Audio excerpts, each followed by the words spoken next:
Se você tem medo de filmes de terror, esse definitivamente não é para você assistir sozinho.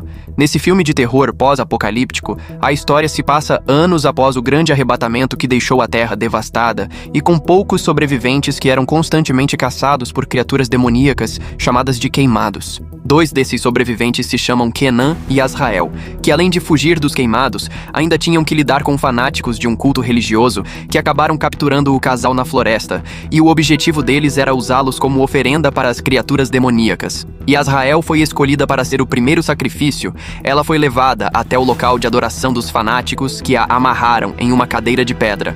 Em seguida, uma mulher cortou a perna de Azrael, e isso porque os demônios eram atraídos pelo sangue, e quando o vento começou a soprar, os fanáticos logo sentiram que o mal se aproximava, e prontamente abandonaram o local deixando a mulher sozinha.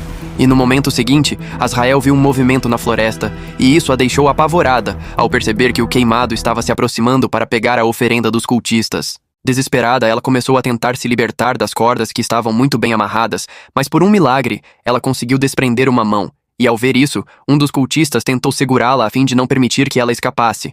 Mas quando Azrael acertou um golpe em seu pescoço e ele começou a sangrar, o homem até tentou cambalear para longe do local do sacrifício, porém ele acabou sendo alcançado pelo queimado.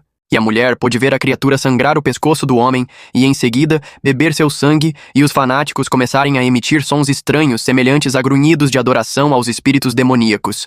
E essa foi a oportunidade perfeita para a mulher se desamarrar e fugir dos fanáticos que logo descobriram que um deles foi morto pelo queimado. Depois de algumas horas de caminhada na floresta, Azrael finalmente encontrou um rio, o qual ela usou a água para limpar seu ferimento, e na sequência, ela ainda pegou algumas ervas para usar como remédio. E nesse momento, um monstro apareceu a poucos metros dela, e ela com muito medo se refugiou em uma caverna, mas acabou sendo seguida pela criatura que estava farejando seu sangue. Apavorada, Azrael pressionou seu ferimento a fim de evitar o sangramento, e essa estratégia de fato parece ter funcionado, e isso porque o queimado finalmente parecia ter ido embora.